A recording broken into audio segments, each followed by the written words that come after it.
Ah yes, the beauty of South Africa's breathtaking landscapes and its rich, diverse culture. But beneath the beauty lies a dark undercurrent that's becoming impossible to ignore: the rise of extortion. From small businesses to major corporations, no one is safe from paying the protection fee to the crime syndicates and rogue individuals who are turning intimidation into big business. Today, we dive into the world of the untold story and secrets of extortion in South Africa, exposing how it really works and how it's affecting everyday lives. But before we get into it, subscribe and turn on notifications to get notified so you never miss any new video on the channel. So what is extortion? Extortion is the act of obtaining something, especially money, through force, threats, or coercion. It's not just about demanding money, it's about creating an environment of fear. In South Africa, extortion has woven itself into the fabric of daily life, preying on businesses and communities. Let me give you a quick example. If you buy a new car in a crime-infested area that has protection fee gangs around South Africa, you have to pay a protection fee so you don't get hijacked around your neighborhood. You even pay for parking because while you sleep, your car can get vandalized, broken into, or stolen.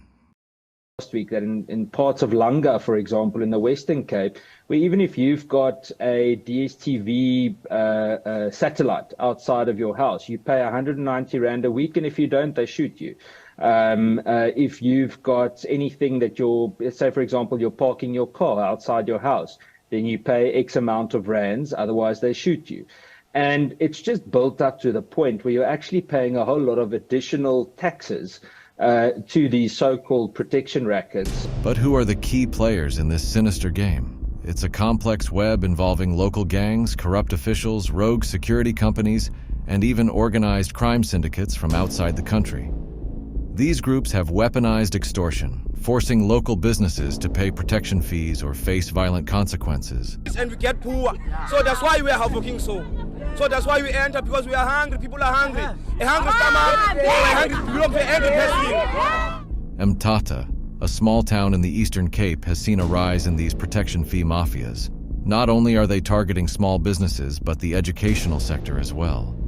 There are stories of these gangs walking into schools and demanding money from teachers and children. Crime groupings that now extort kids on the inside and extort teachers, extort the education department even to a larger scale. I mean, there are many examples in the Department of Health where it's happened before. We need to understand that this is very much intertwined and linked with so many other parts of organized crime. This has just become a very easy cash cow for these criminals to build their networks out. The protection fee strategy seems to be a very lucrative way for criminals to make money for free these days with very limited consequences. Extortion isn't limited to a single tactic. It's diverse and evolving. It starts with subtle threats and escalates to physical violence, arson, or worse. Many victims are small business owners who receive a visit from someone demanding payment for protection. If they refuse, their businesses are vandalized, employees are harassed, and customers are scared away. Even construction companies face extortion, often having to pay hefty protection fees just to continue their projects. The township of Khayelitsha in Cape Town has become the extortion capital of South Africa. Mass shootings related to extortion have become rampant in this area. Rival protection fee gangs fight each other over territory. The winning gang gets to demand protection fees from small business owners to street vendors around that area.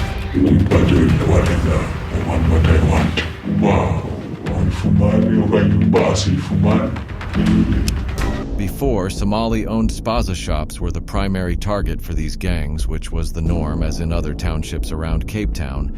But in recent times, things have changed in Khayelitsha. Even local business owners have to pay the protection fee. I'm talking about street vendors to barber shops and even churches. No one is safe. The consequences of extortion are devastating. Small businesses, which are the backbone of South Africa's economy, are forced to close their doors, leading to job losses and economic decline. Small children get caught up in the crossfire when these rival gangs fight for territory. This young mother from Khayelitsha lost her toddler daughter to a stray shot from when the protection fee gangs were fighting over territory nearby. It was not stopping, it just continuing. Every night I just wake up at 2 o'clock thinking about it. And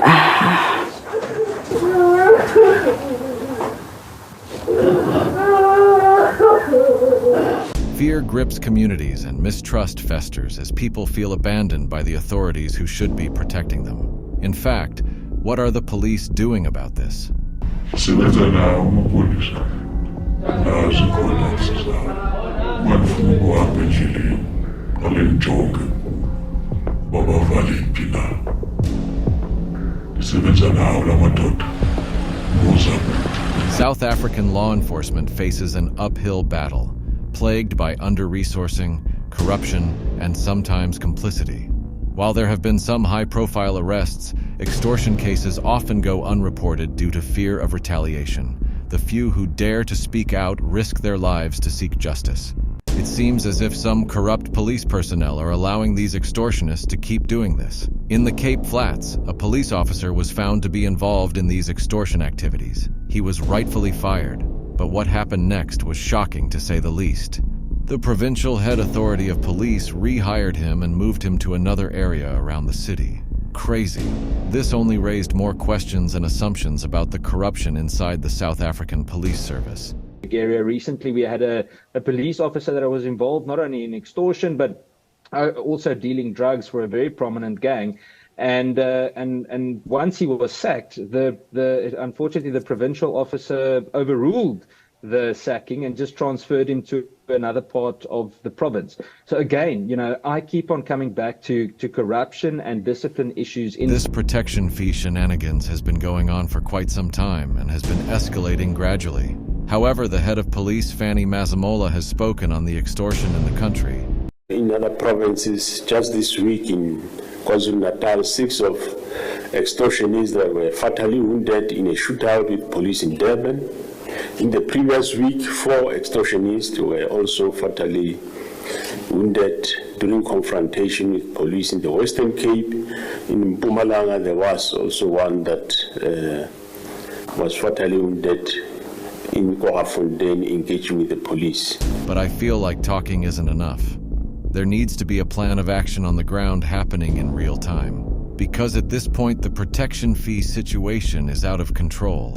Communities leave in fear, businesses shutting down, and others living around these areas are even scared to open businesses because they don't want to be extorted for the small profits they'll get. If you're a business owner or just someone trying to make a living in this challenging environment, what can you do? While there's no foolproof solution, there are steps you can take to minimize your risk, like investing in proper security, whether you arm yourself or hire, joining community crime watch groups, and most importantly, staying vigilant. Extortion in South Africa is more than just a crime. It's a symptom of deeper societal issues. It's about power, fear, and survival. But the story doesn't end here. Communities are fighting back, and every voice against extortion is a step towards reclaiming safety and dignity. If I can convince one of them to understand the type of life they are putting us through, at least there's a victory in there. We have this problem, but let us talk. How do we get out of it? If you've been affected, you're not alone. And together, we can bring light to the darkness that thrives on silence. If you have any stories or insights about extortion in South Africa, or you know some other places where this is happening, drop them in the comments below. Scared almost. You see, every Somalian, every foreigner guy is afraid. And then the government tell us, just integrate to the community. There's no problem. What you see in the city centre is very classic kind of protection racketeering that you see in other places in the world, where businesses are being told, pay us, we will provide the security and the doorman for your businesses. And if you refuse to employ their security company, then you will face the consequences. In Khayelitsha, that service isn't even being provided. You just pay for them to actually protect you, and you're actually protecting yourself against them. Join our channel and become a member to get special perks and to watch members-only content. You'll also be supporting the channel. Otherwise, remember to like, share, and subscribe for more content like this. Stay safe, and I'll see you in the next one. Peace